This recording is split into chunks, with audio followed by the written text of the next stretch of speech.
Okay, and we're gonna go ahead and give it a couple minutes to let people show up. So we'll get started probably around 1:02. So we'll wait for some folks to show up then, and then we'll get started.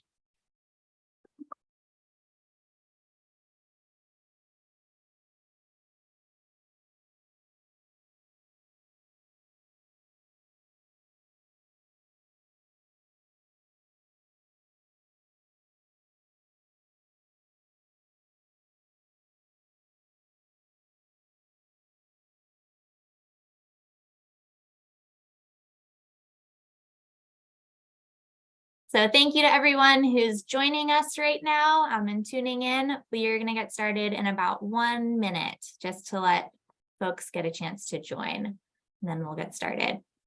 So welcome.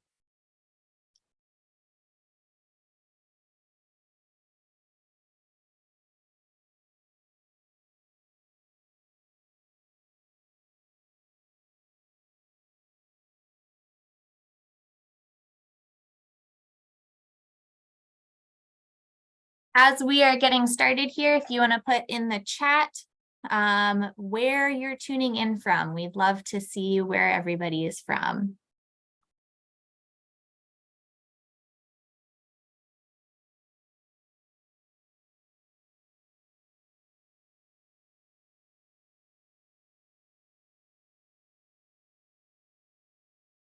Awesome. Lots of people from Ohio, Virginia, Chicago, Massachusetts, Minnesota, Wisconsin, Meadville, Pennsylvania.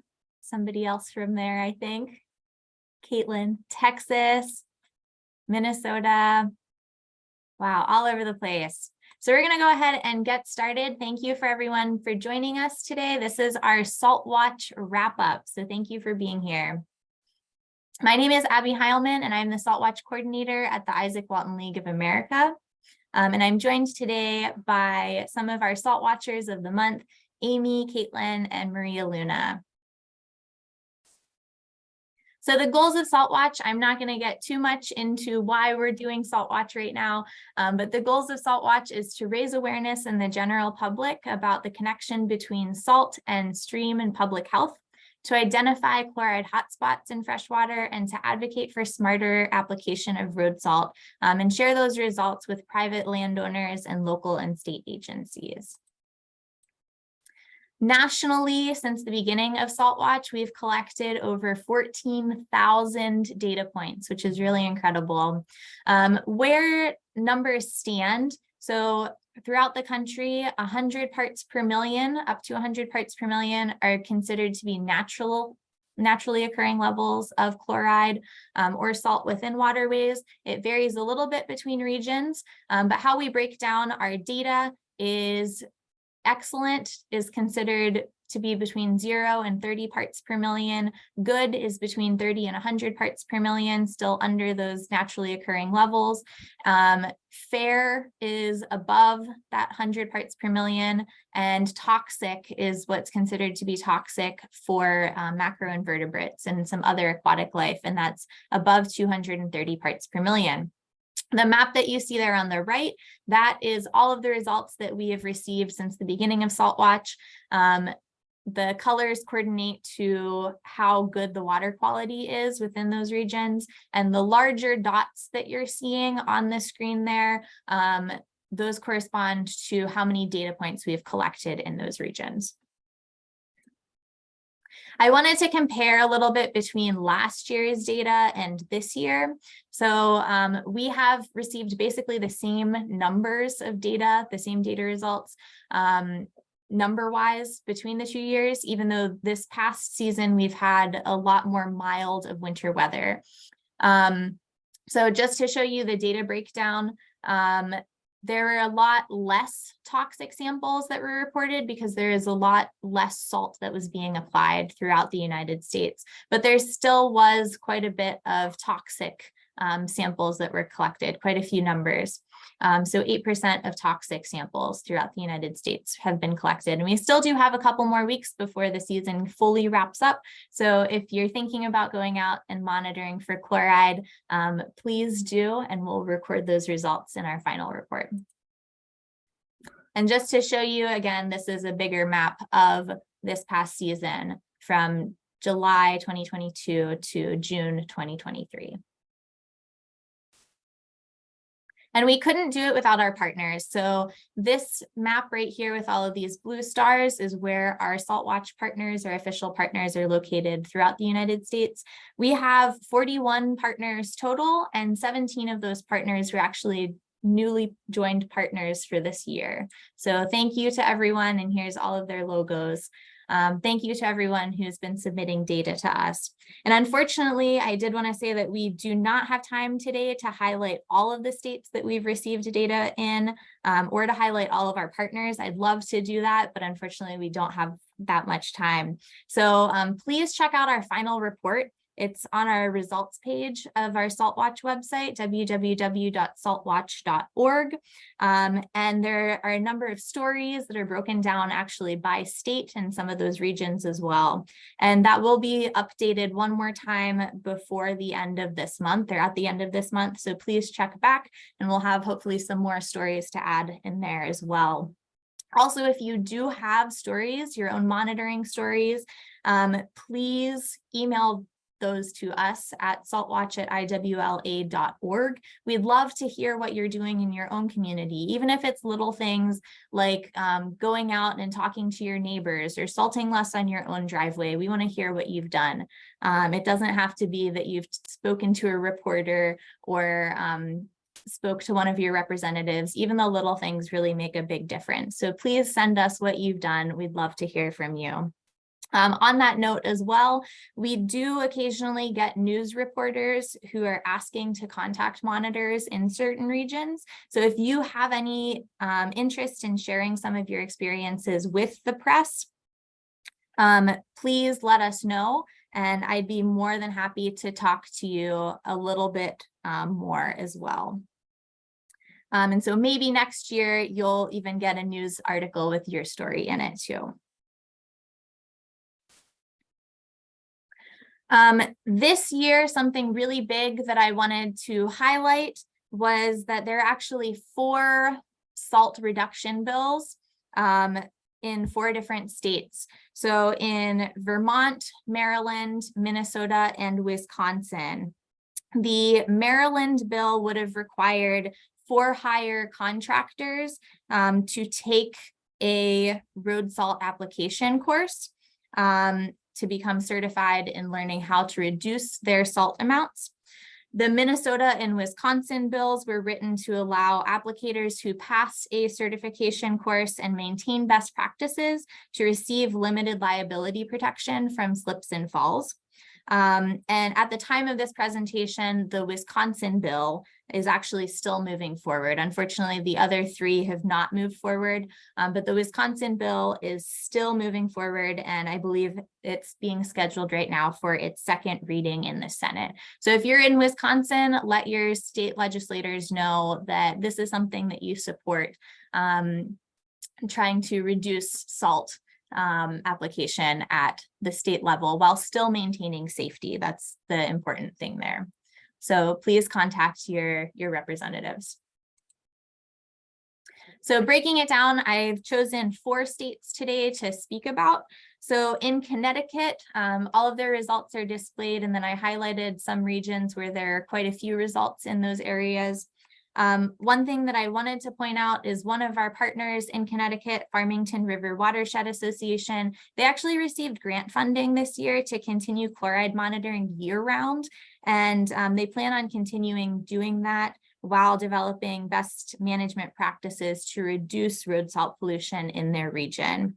And I did want to highlight that we have 2 new partners in Connecticut as well, the Coalition for Sustainable Cheshire and Crystal Pond, Connecticut. So thank you for everyone in Connecticut who's been submitting your results.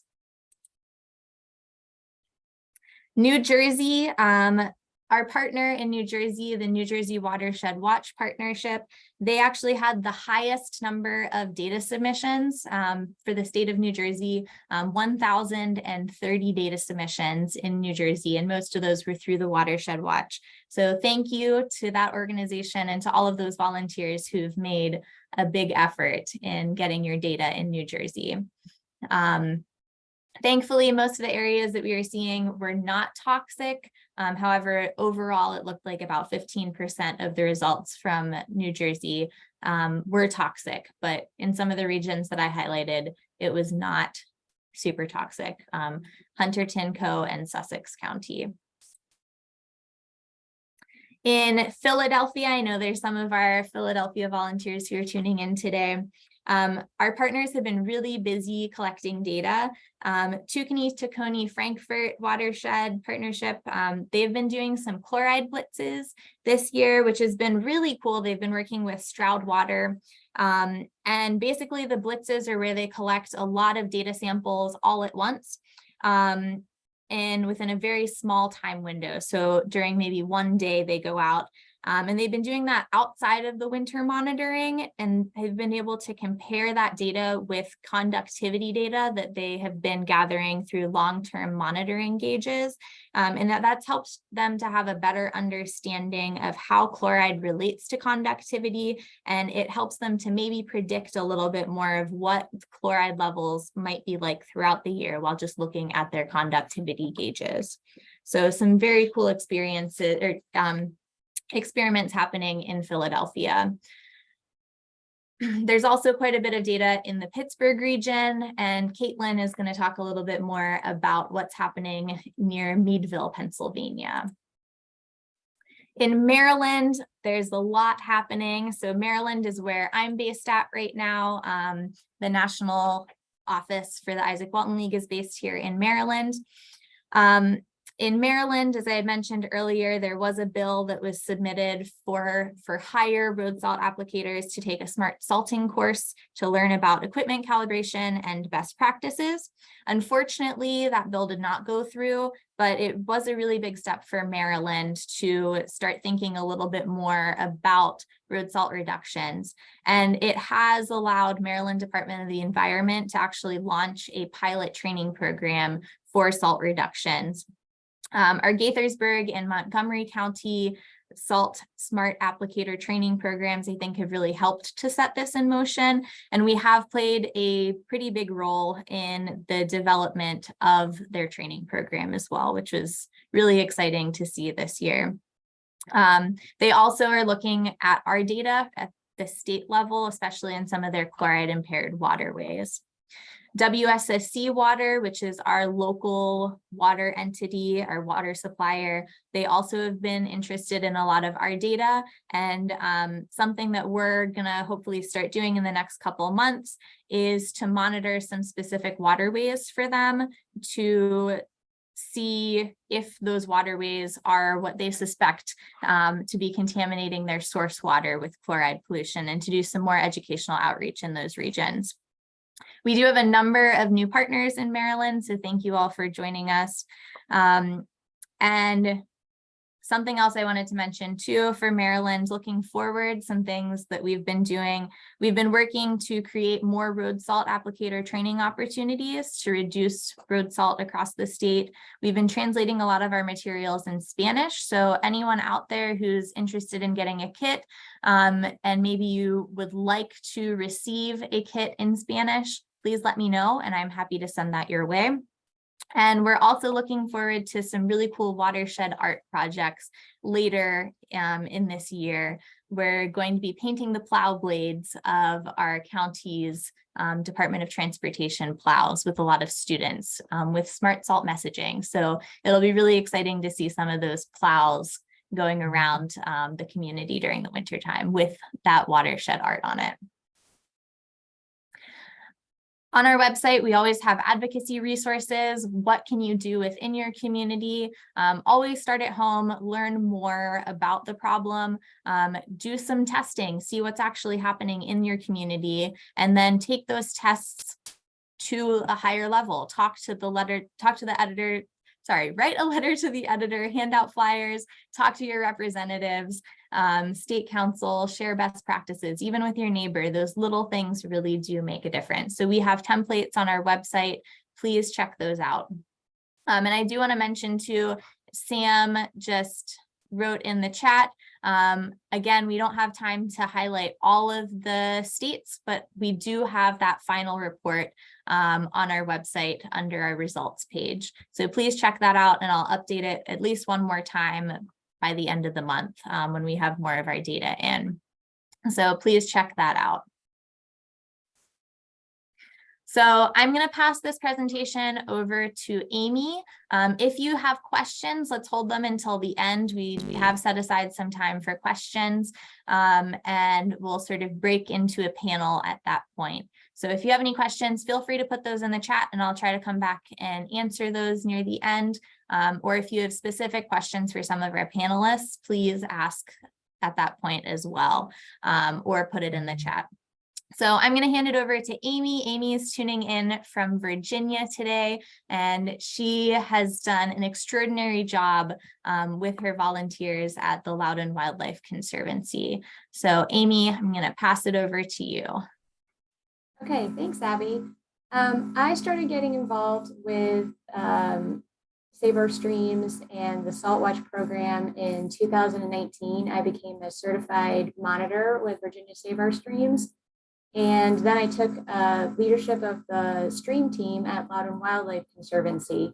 And that first year, we just sort of advertised the existence of the Salt Watch program. And after that, we had some of our certified monitors take on some monitoring. And then we sort of expanded from there. So next slide. Okay, next slide.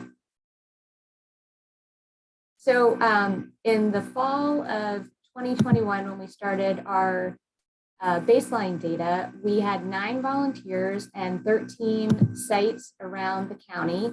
And in the fall of 22, we jumped up to 42 volunteers and we had 50 sites. So I think that was one of the main reasons that I was chosen for Salt Watcher of the Month. Okay, next slide, please. So the first year that we started participating, it was actually a pretty harsh winter. So we did have some toxic samples, and we had data from around the county. And we were pretty surprised by this data, which is why we wanted to expand the program. Next slide, please. So when we expanded it, we really focused around the Leesburg area. That's where the Conservancy is based, and there's also a bunch of stream systems all right there. And it's pretty central to a lot of our volunteers. So as Abby was talking about before, the data from this winter was a lot better because the winter weather wasn't as harsh, so there wasn't as much salt.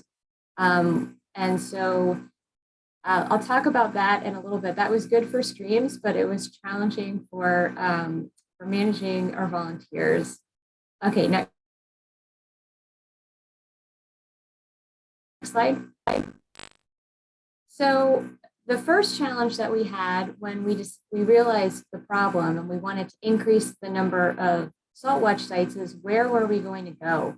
So I had a couple of really great volunteers who spent a lot of hours going out, especially around the Leesburg area, and documenting sites in advance. So they made this amazing spreadsheet. They took a picture of each site. They had the GPS coordinates. They logged them into a map. They had the parking place, the closest street address, and any comments about each site. So this made it super easy for me to distribute this information to a lot of volunteers, some of whom I never met in person. We just met online. So that was really helpful. We also ended up getting more volunteers outside of this area. So I was just kind of on the fly looking at maps, trying to figure out where some good places would be, and then asking them to get the GPS coordinates and the pictures and send it to me. Okay, next slide. Another challenge that we had was finding volunteers. So what we did was we offered a virtual kickoff event that Abby actually joined us at to help people understand the importance of what we were doing. And we advertised the program through our volunteer opportunities page. So the stream team at Loudon Wildlife is only one part of many things that we do. So we offered this up to other people who may not have experience with our stream team. We also put it in our major newsletter and the stream team newsletter. And we actually offered it up to some Bluebird trail monitors during the winter. They have some downtime. So a lot of people from that team joined us. So that was great. Okay, next slide.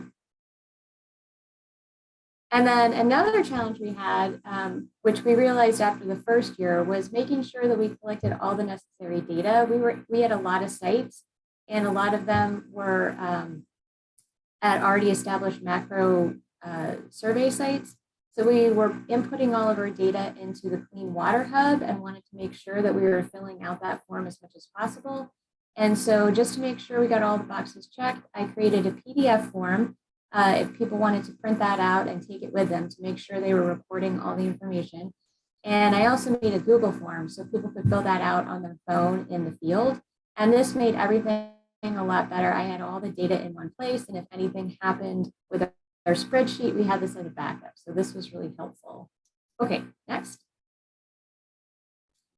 And another thing was with all of these volunteers and having a really kind of wonky winter weather situation with they were calling for snow, but it turned into rain. When should I monitor? It didn't actually freeze. What should I do? So I really just kept an eye on the weather and tried to communicate as much as possible with them. So I would send out emails telling them, reminding them when they should be monitoring, you know, how that should work if it was raining instead of snowing, things like that.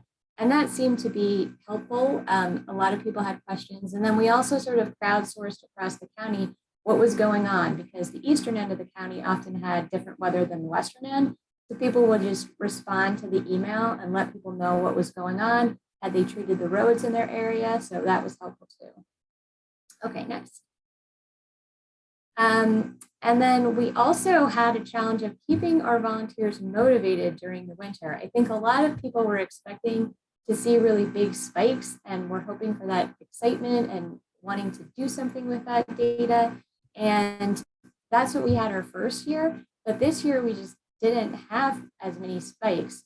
We had very few, thankfully, very few toxic and high levels. And so I just kept sharing information with them. I would give them a link to their Clean Water Hub site so they can go and see exactly what was going on there. That way they also knew that their data was being reported and it was important. And then at the end of the season, I gave them an overall view of the data, but I also broke it down by stream. And so they could see the impact of their data and how it related to their stream. So another thing that I think would be helpful in addition is to meet with these people in person. So maybe our next kickoff meeting would be in person instead of virtually, because I think that having a face-to-face connection with people is also really helpful. Okay, next slide. And then finally, another challenge that we had, we wanted to use the data for advocacy and educational outreach. We didn't have a lot of great data in terms of spikes from this past winter. So what we're really focusing on right now is just continuing to collect data as much as possible, both in terms of the winter program and monthly. And what we want to do is reach out to HOAs and businesses with the data and the information about how they can use less salt, things like that, and use social media just to make the general public aware. Hey, here are some things that you can do. It's really easy. You don't have to use so much salt. Try shoveling first, things like that. And then we also want to connect with county and town agencies to make them aware of the situation and just to educate them. A lot of people just aren't even aware that this is a problem. And I think that's about all I have. So thank you so much.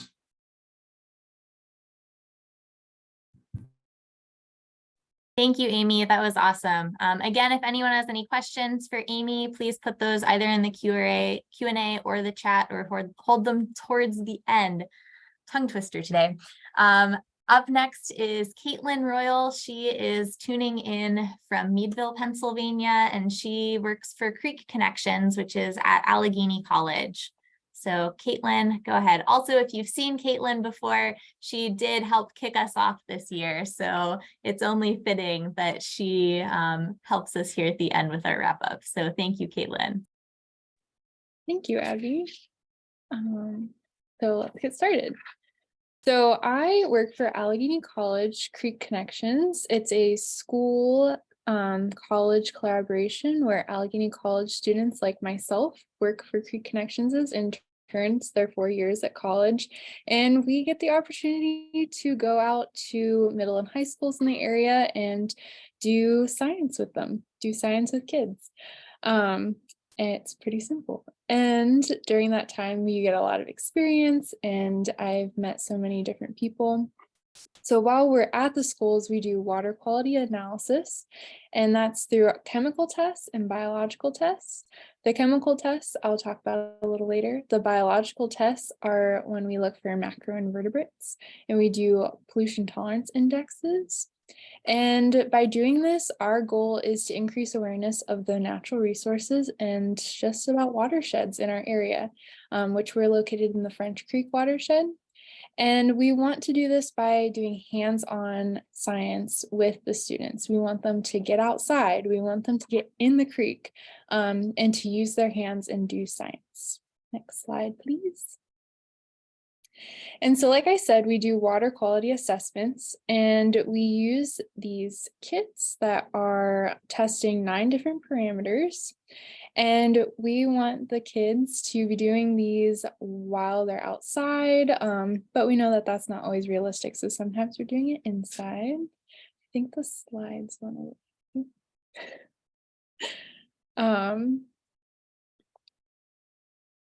But I would like to go to the next slide. Thank you. So then during COVID, everything got messed up, like everyone knows. We were doing these test kits that had instructions that were appropriate for kids. It wasn't super difficult for them, but college students like myself would go in and help them do the kits, so they're never really doing it alone. But then we couldn't go into classrooms during COVID. So we were like, oh no, what are we going to do? And we decided that we needed to kind of find something simpler, easier, because it was super overwhelming to give a teacher 9 test kits and say, here you go, figure it out, or to try to explain how to do it over Zoom. So we wanted something simple that teachers could feel confident doing and students could do in the classroom. And that's when we started doing the SaltWatch program. Next slide, please. And then after that, we also started doing MIWEs, which are meaningful watershed educational experiences. It's a state standard in Pennsylvania to do a MIWE 3 times in your schooling, once in elementary, once in middle, and once in high school. And while they've been a standard for a while, a lot of teachers don't do them or know how to do them. And so we decided that for an after-school program we're working with, we wanted to do a MIWE with them. And so as you can see in the graphic, it starts with the definition of the issue. And so we did that by talking about salt and what it's used for. And then some of the dangers of that. We want them to have some outdoor field experiences. So we're going outside and collecting water, doing synthesis and conclusion, so looking at data, and then stewardship and civic action. So that's doing some kind of action project all together as a class. And we want this all to be student-led. So we're supporting the students as teachers, but we want them to take charge. And we want all of this to be in a local context. Next slide, please. And so we started doing SaltWatch, and we focused on Mill Run, which runs through the city of Meadville. And we started at the start of Mill Run at Tamarack Lake, and we continued all the way until Mill Run flows into French Creek. And then we also looked at a tributary that flows behind the school that we were working with into Mill Run, but it was unnamed, so we just called it the tributary. Next slide, please.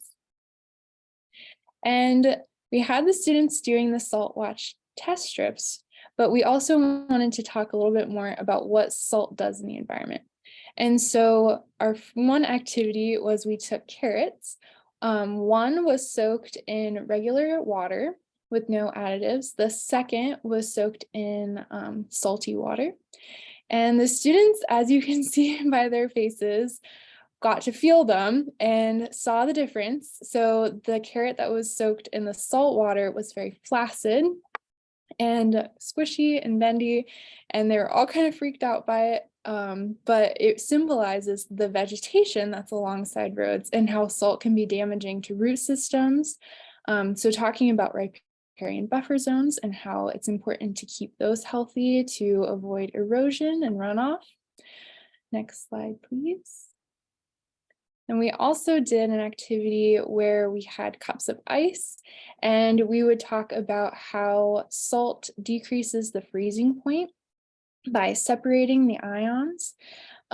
So we had them put string on top of the ice cubes and then sprinkle some salt on there. And you can see in the picture them holding their strings up with the salt frozen to the bottom of their string.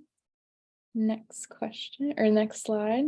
So then we wanted to focus on their sense of place. So we had the students know where we collected each of them.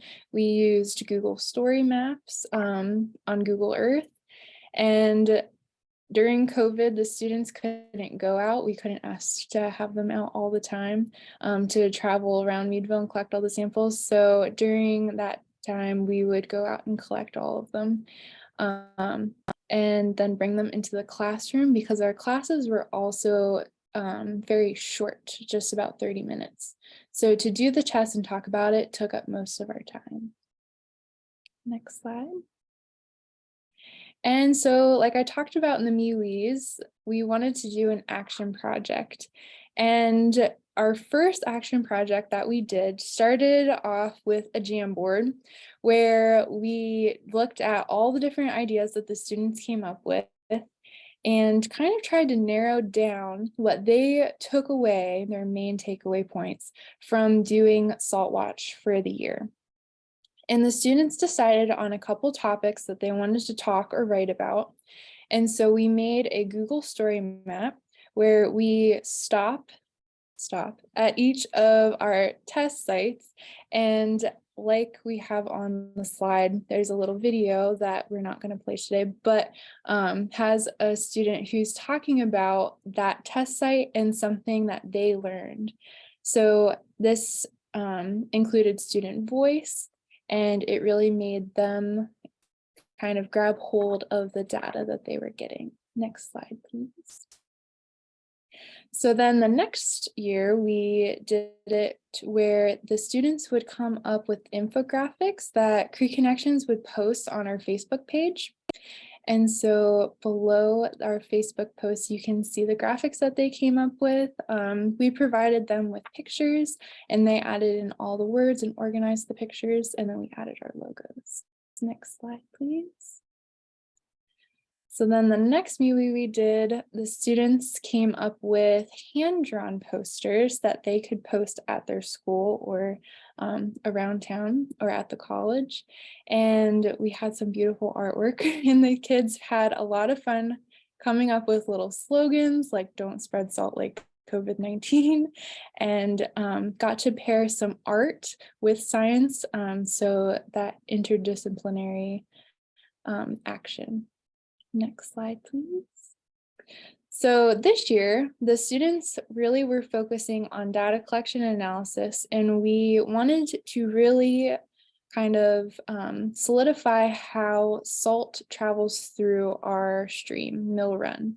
And so we started at Tamarack and we'd work down to where Mill Run enters into French Creek, and we talk about how it builds up the salt and chloride concentration because we're getting more and more salt entering the waterway as we're traveling through the city of Meadville.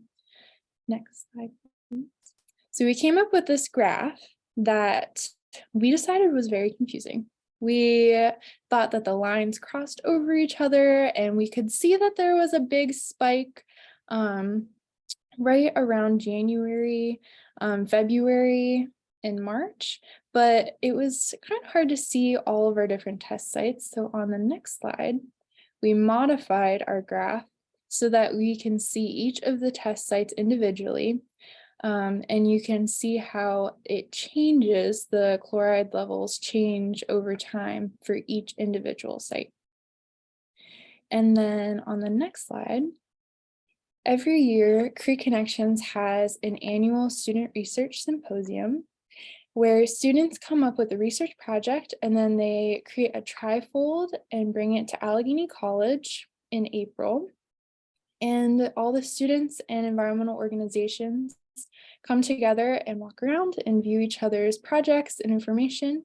So we decided to include our school in on that, and they used the graph that we saw on the last slide and cut each site into strips and then labeled those with the legend and connected it with the picture of the test site. And you can see on the trifold in the very center, there's a map, and the students wanted it to be kind of like a crime scene. And so we have the string, like if you've ever watched like a crime scene documentary where they're connecting all of the clues together. So they wanted to connect on where on the map it's located to the data and the picture of the stream. And then we shared that at the Creek Connection Symposium. Next slide. And so I'm just starting my adventure in EE, and SaltWatch has been really helpful in learning how to do MeWes and how to explain MeWes to other people and learning how to be flexible. So we had to change what we were doing during COVID, and that was my start of college. So I was learning to be very flexible in lots of aspects. But I learned that it's super important to partner with other organizations and professionals, and knowing that SaltWatch was a great partner to be working with and gave me a lot of experience in EE, and I hope that I can continue that in my professional career starting soon. So thank you. Thank you very much, Caitlin, for kicking us off and helping us here at the end as well to wrap up the season. So our last but not least, I'd like to introduce you to Maria Luna, who's actually tuning in from Kansas right now, which is an area I'm sure she'll talk a little bit more about, where we might not think of road salt pollution as being too much of an issue, but she can kick us off. And I realized earlier today that I had written her in as a high school student. She just graduated, so congratulations, and I hope you're really excited about your new adventures. Yes. So Maria Luna. Yes, thank you. Thank you so much. So hi, everyone. As Abby said, I work in the Kansas and Missouri region. I got interested in road salt as a sophomore in high school when my mom first told me about it, and it kind of just blew my mind. And because I saw road salt at first as like, oh, road salt on the roads didn't poison the water, that should be easy to solve. At first, I went into the advocacy as though I could solve it all. So one major challenge was overcoming myself and learning how to actually research and actually understand all the different perspectives of this problem. And as I started to do the research part, as Abby said, the resources to reduce the road salt, to find alternative solutions to road salt, are much more directed to the northern area of America, not really the Midwest. For example, there's the Isaac Walton League of America, there's SaltWatch, there's Wisconsin Saltwise, but there's not really any partnership in the Midwest to join up with. In addition, the EPA doesn't regulate chloride levels in rivers, they only regulate in drinking water, which is good. And to make matters more complicated, eco-friendly alternatives cost a lot more than they do regular road salt. So at the beginning, I was like, oh, this is easy. Kansas City can just use these eco-friendly road salt alternatives. Well, they are often a lot more expensive.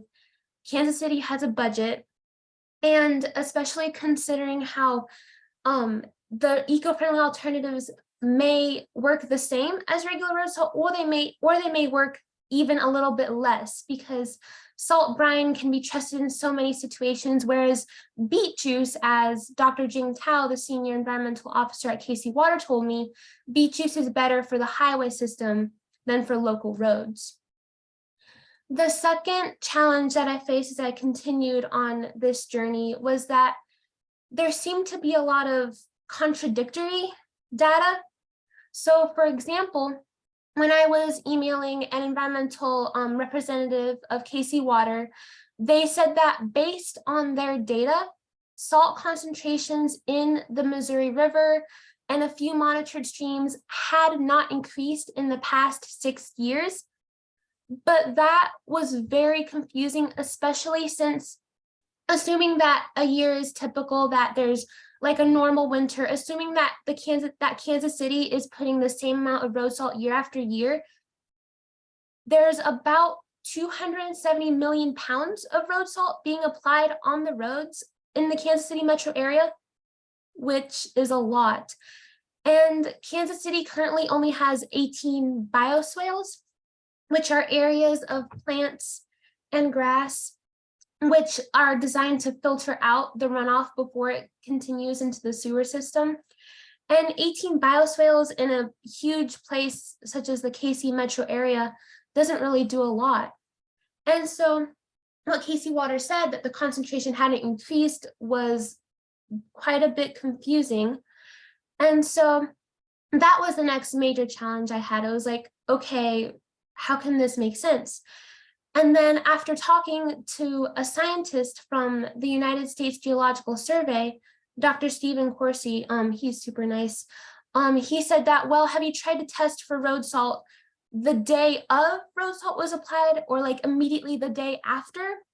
Because even testing like 3 days after road salt is applied, like the chloride like gets dissolved, moves away downstream, and it's like not there anymore to test, even though it's like still there. And so I was like, okay, I'll try that. And I used chloride strips that SaltWatch gave away for free, which was awesome. And that day, when I went to Brush Creek, which is in downtown Kansas City, it runs for quite a while. It connects to the Blue River, and then the Blue River in turn connects to the Missouri River. So I'm at Brush Creek, I'm testing them, and the parts per million are way higher than they're supposed to be. It's 341 parts per million and 637 parts per million and 400 parts per million. And it's like the limit that the EPA says for drinking water is 250 parts per million. So the day of road salt was applied, road salt was peaking, and it was like way too high. And then when I asked Dr. Tao, the environmental manager, if they were testing for salt the day of, he said, no, we're not. And that's why they were able to say concentrations have not increased in the past 6 years. As Dr. Tao explained, they had been testing throughout the year every so often, but not very close to the days that road salt was applied, very close to the days that it snowed. But Dr. Tao was also essential because he reminded me, and he reminds all of us that city governments can't do everything. As he explained, the residents pay them tax for them to do their job. They just don't always have time to do research. The budgets are a huge deal, as well as the pressure from the public to keep on putting road salt on the roads.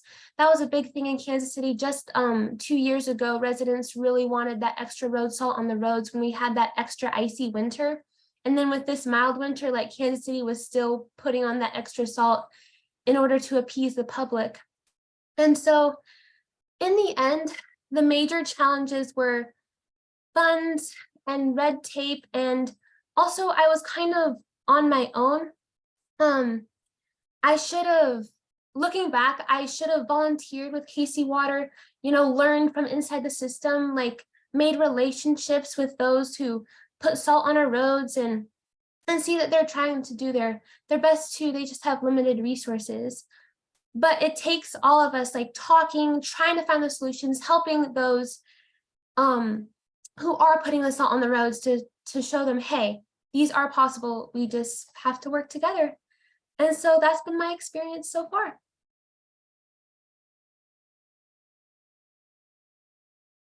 Thank you so much, Maria Luna. You're really an inspiration to all of us. All of our panelists today have been really, really inspiring. So thank you all very much for joining us. So if you need a SaltWatch kit, please visit www.saltwatch.org and request your kit. Or if you have any questions, maybe that we don't answer at this webinar today, please email me at saltwatch@iwla.org. So I'm going to go ahead and stop sharing my screen so you can see some of our panelists. And if you have any questions, please ask those now. I have a couple questions already that I see in the chat and the Q&A. So please ask those questions and we'll do our best here to answer them. We have about 15 minutes, so lots of time for questions. So one question that I saw already, these I think are for you, Caitlin. If someone was to recreate your carrot experiment, maybe for their class, I believe you told me before that you soaked the carrots overnight in a salt water solution. What was your approximate salt to water ratio for someone else to recreate that experiment? Yeah, so I don't think we measured. We did soak the carrots overnight, but we just filled up a glass or probably a jar because we used taller carrots, depending on what you're using. You can do it with the baby carrots too. I've done it both ways. But if you fill that jar with water, we just kind of sprinkled until we could tell oh, that's pretty salty water. You can see where it kind of starts to dissolve slower.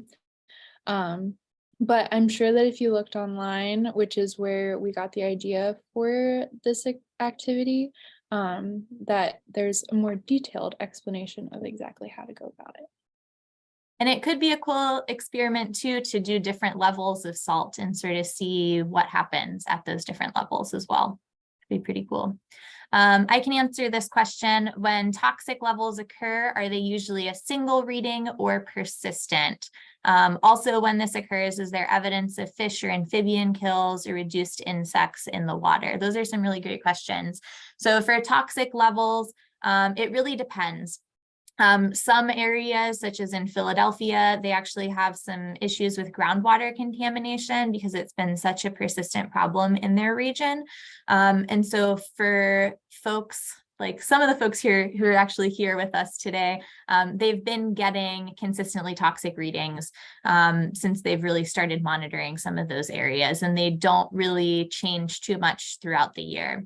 So sometimes it's year-round you're getting toxic readings. A lot of times it might be during a salt spike in the winter, basically when salt has been applied, or maybe salt has been applied and then there's some precipitation that's pushing all of that salt then into the waterways, or even sometimes precipitation during the summertime or spring or even fall that's causing some of that salt that's been retained in groundwater to then end up in our waterways. And sometimes also you can see spikes in the summer and fall during drought events too, and there's less water in those waterways. And it depends on the level of salt. Some organisms are more sensitive than others to road salt pollution. We have had some events here in Maryland where there actually were fish kills because some of those salt levels were incredibly high. But it really depends on what's happening in your region. But it's always really good to test different parameters. So testing and looking at different benthic organisms within your area, as well as testing that road salt to see really what's happening. The more information you gather, the better picture that you have at the end. Another question, are there other significant sources of chloride besides road salt? There are. Different regions, some areas might have saltwater intrusion. That's a big one for especially coastal areas. Sometimes different discharge systems also, like sewage effluents, sometimes that can be a source of road salt pollution. And then sometimes water softener discharge. Depending on your region, that can be a really big source. For generally throughout the nation, it's road salt, but it's very regionally specific for where you actually are. Other questions, let's see.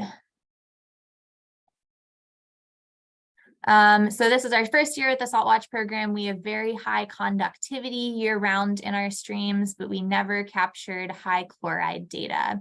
Can you speak to other likely sources of high conductivity that wouldn't show an increase in chloride? So conductivity is a measure of a number of different ions. And so it could even be geological sources that are showing high levels of conductivity, or maybe there's something happening specifically in your region. It'd be worth doing some more investigation. One thing that you could do, and one thing also I want to mention, the chloride blitz that was done by TTF in Philadelphia, they did their blitz specifically on a specific stream. So conductivity is going to change drastically, even from stream to stream. It's very specific to a stream, from geological contributions and some other things as well. I'm certainly not an expert in conductivity, but chloride is one of the many sources for conductivity, and I'd be happy to talk to you a little bit more. Can you talk about using Water Reporter versus the Clean Water Hub? That is something we're going to have some more conversations about, and I don't want anybody to panic after this webinar, but we will start moving everybody over to the Clean Water Hub starting this season. If you still have instructions to submit your data to Water Reporter, you're more than welcome to do so. Please don't submit them to both locations, because I do upload all of our Water Reporter data to the Clean Water Hub at the end. So if you're already using the Clean Water Hub to submit your data, keep doing that. Don't worry about the Water Reporter. If you're still using Water Reporter, you can keep using that. We'll have more conversations about that soon. Okay, some other questions.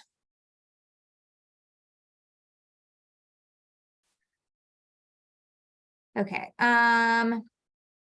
I have a question for Amy. What are some lessons learned or tips for engaging other people in monitoring or doing outreach in the community? I know you spoke on this a little bit.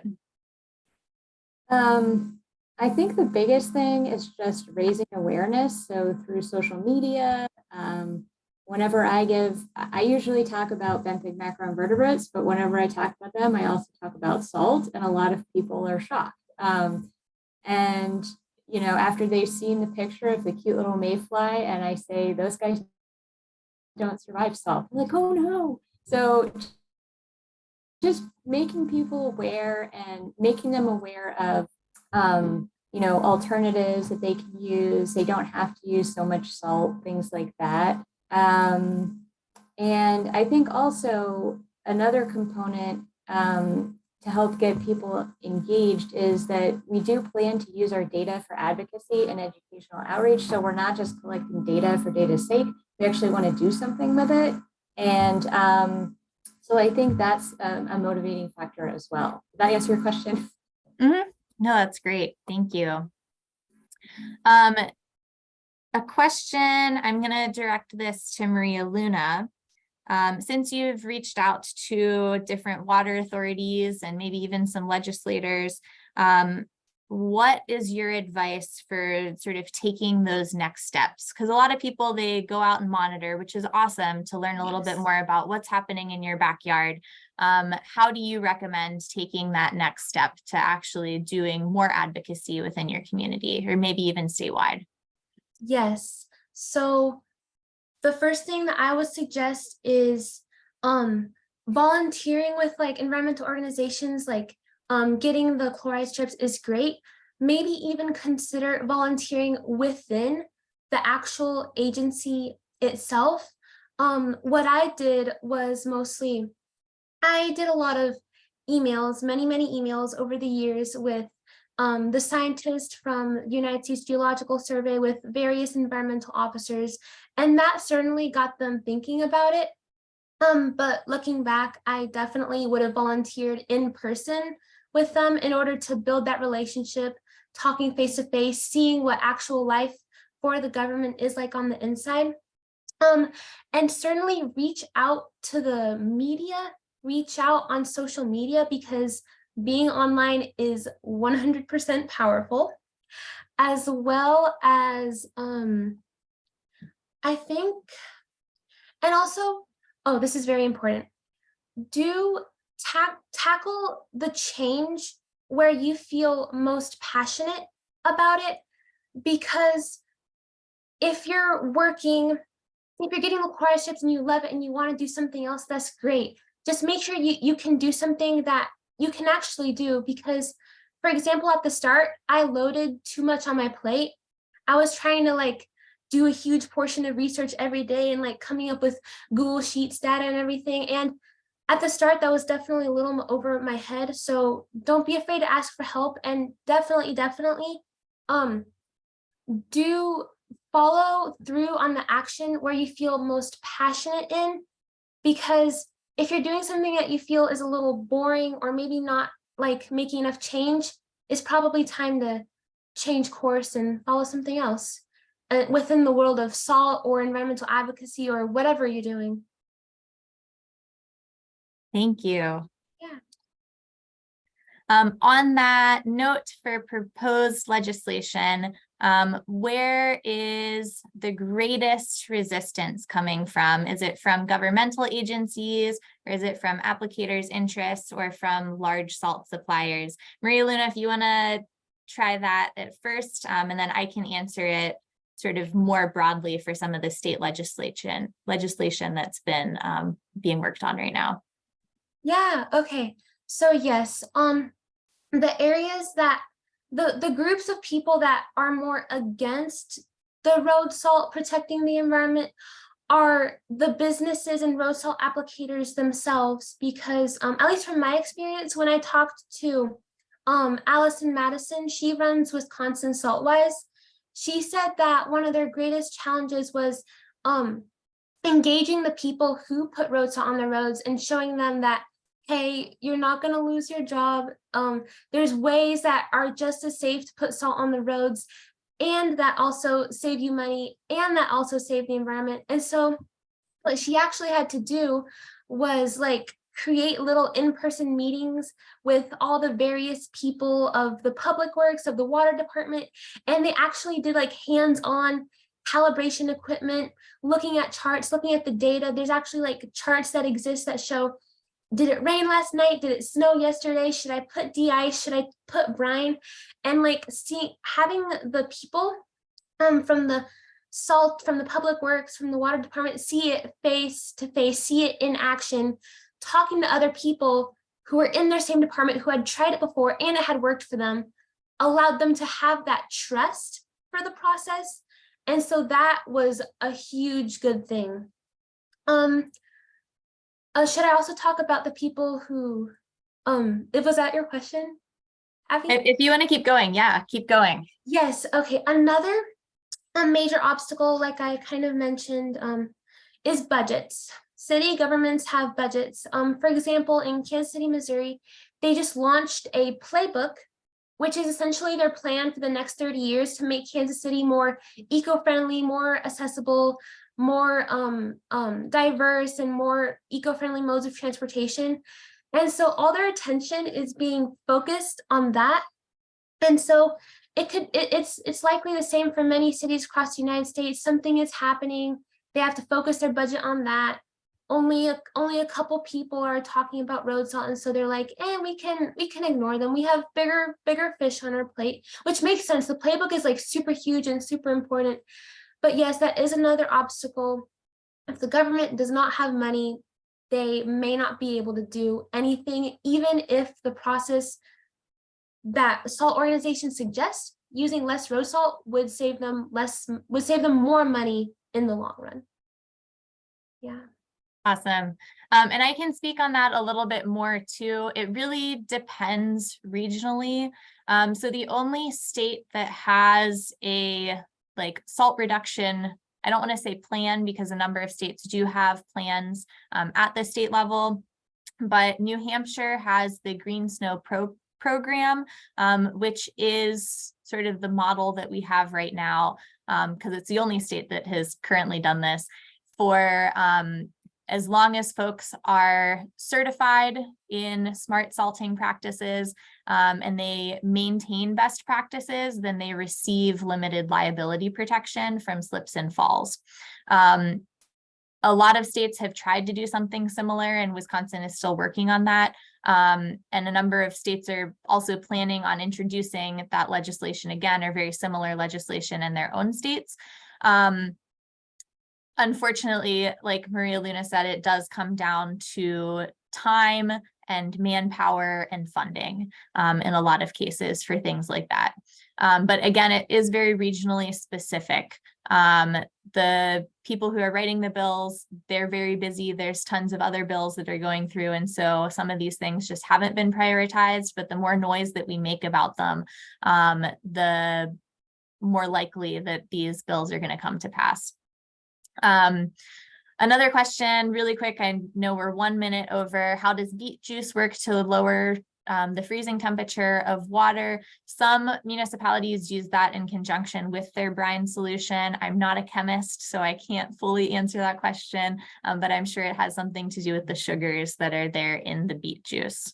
Yeah, any other questions really quick before we close out here? Okay, thank you everyone for attending today. If you do have any additional questions, please email me at saltwatch@iwla.org.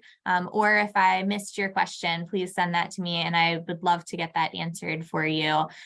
We need to keep talking about the issue of road salt pollution and how we can do better in our own communities, because every community is a little bit different, whether it's different geology or different mindsets.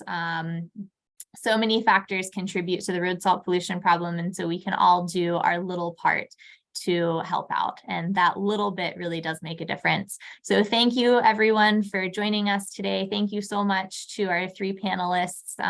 You all are very, very inspiring.